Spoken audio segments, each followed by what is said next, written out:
Do you recognize this complete lost feeling between Christmas and New Year's Eve? You have no idea what time it is, what day it is, and what planet you live on. Well, this feeling I always get a little bit earlier in December. That's because my birthday is on the 9th of December.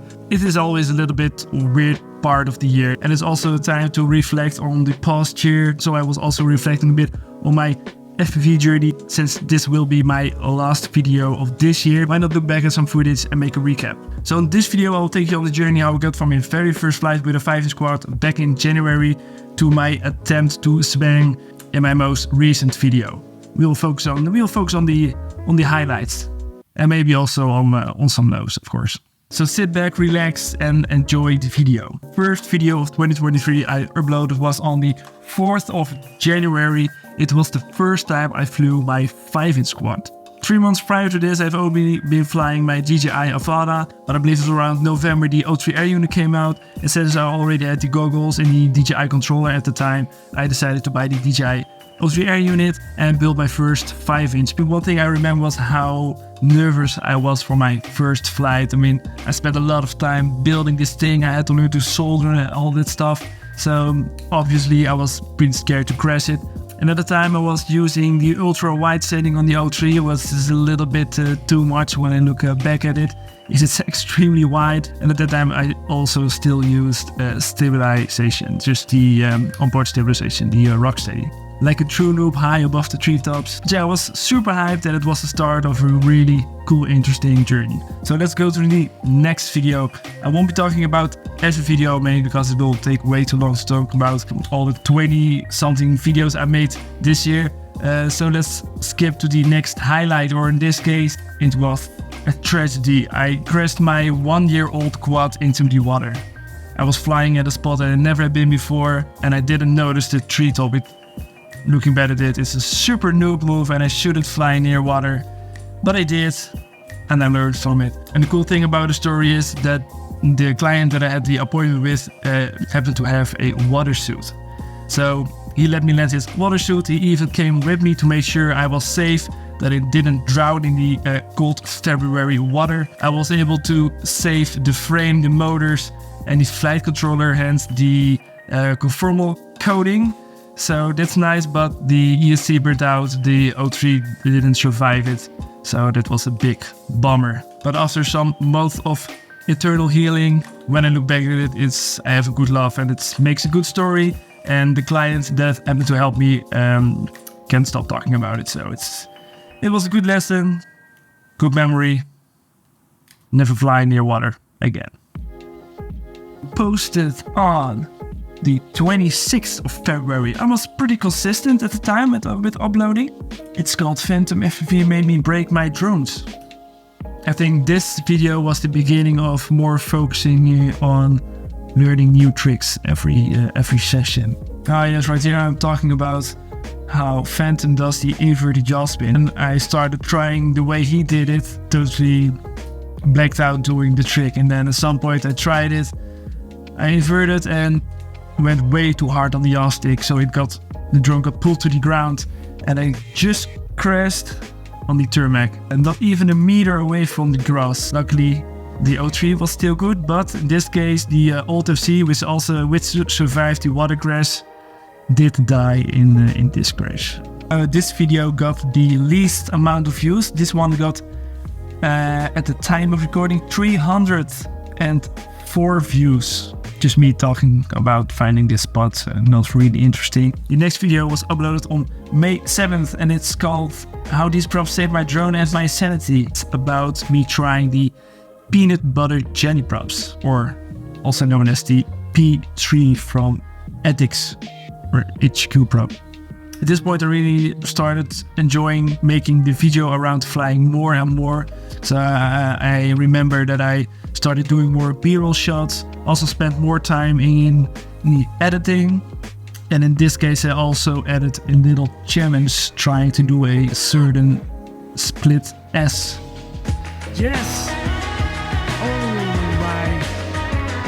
No, that's a nice feel good ending. Ah, tears in my eyes.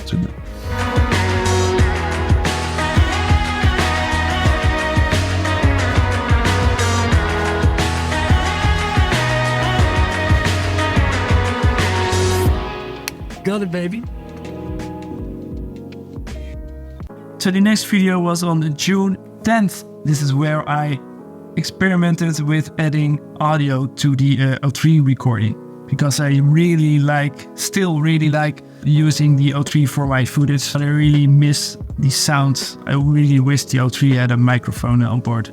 And I remember when I uploaded this one, it did really bad. I believe it took 3 or 4 months before the views took off. But I don't want to have the most expensive thing of the drone exposed on the front during impact. I just want to use my O3. So in this video I will tell you to go from this to this with your O3 Air Unit and a little bit extra. Next video, almost a month later. My upload schedule at the time wasn't very fast. I was taking my time every video, and this one is an important one for me on a personal level, because at the time it was the first time I met other FPV pilots in real life. I was driving in my van for work. I was in heavy traffic, and then I noticed that I was close to a spot that I knew from YouTube, from another pilot, EBR FPV. And when I got out of the van, I could immediately hear EBR flying around with his drone. I remember how happy I was. I finally met someone in real life. It's almost kind of sad, but it was cool. EBR dropped me in a group chat, and late that evening I hooked up with another pilot named FPV, and he used to fly this really what's called proximity spot. Oh yeah, and I broke my arm then again. The next video posted on the 17th of August. Oh yeah, I went back to the spot where I met EBR. This time with another pilot named Dennis, or RC fan. And this is where I got the ImpulseRC Apex. Some nice vlogging. Oh, super important. I almost forgot. This is the video where I found my current local spot. Actual trail, so there won't be people walking or biking. Yes, of course, over there near the road there will be cars and bicycles. But I think it seems like there is a trail, but I think it's not official. And I think I can have some fun here. I brought 4 packs with me. So let's do some further exploring.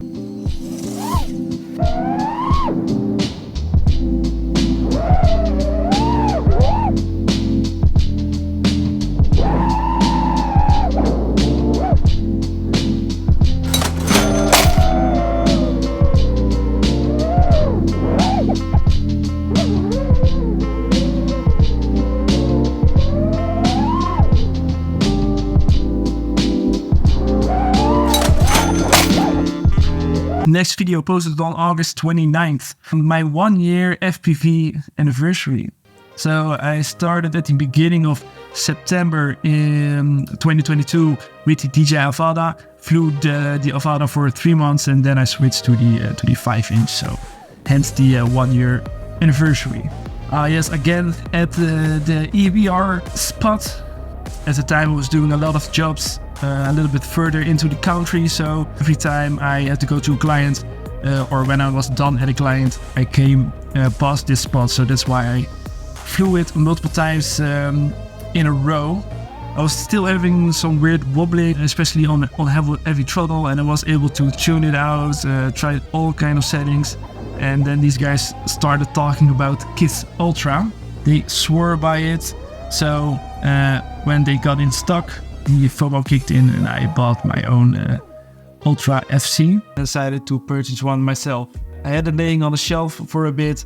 I figured now was the right time to build it in. Here we go. 1, 2, 3. Just kidding, everything works fine. So I finished the build, and big thanks to EBR FPV for answering all my questions. Next video, and this is a video where everything that can go wrong to an FPV pilot goes wrong. Losing parts, breaking parts when building, flying it through my ceiling almost. Yep. At least my Ultra took off and I was able to fly it. Then I flew it into this super high tree. I couldn't reach the drone. Luckily I got it out. And then the next day I had it flying pretty much perfectly, and then it crashed and caught fire. Super black, standoffs molten, and yeah, sure enough it blew up. I just connected the FC to the KISS GUI, and it seemed that everything is still working fine. Receiver is still working, beeper is still working. So in this video I was able to get rid of every issue I ever had with my drone. So the wobbles were gone when I eventually switched to the KISS Ultra. I just had to slap a preset on and follow a guide with some recommended settings, and it just works. So perfect for me. I had some small issues with my radio, got it fixed.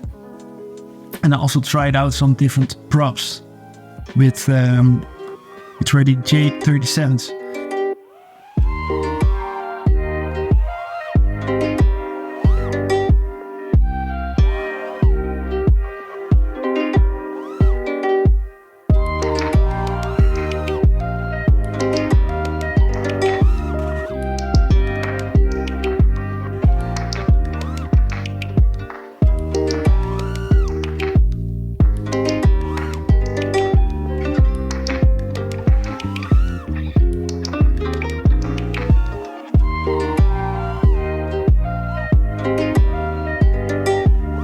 So finally a proper flying quad. Now I could finally focus on flying again. At this point I got a little bit of it in a trick rut. I'm doing a lot of the same tricks. So in this video I asked help from the DJI Sbang pilots to come up with some suggestions or tips to get started with Sbang flying.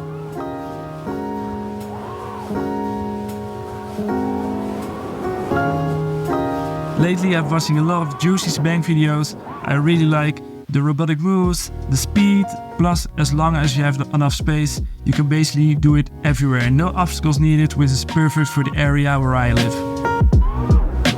So I really need some help from the seasoned Sbang pilots. I need your wisdom, guys. How do I start? Where do I start?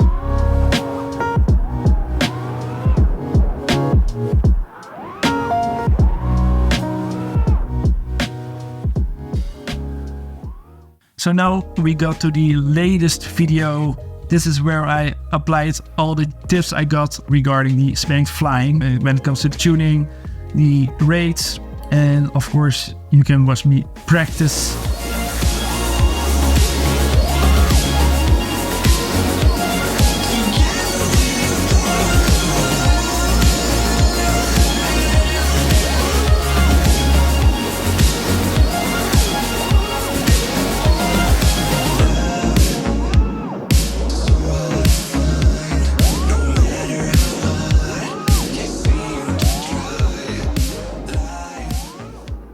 So this is it. I ended the year with a Sbang.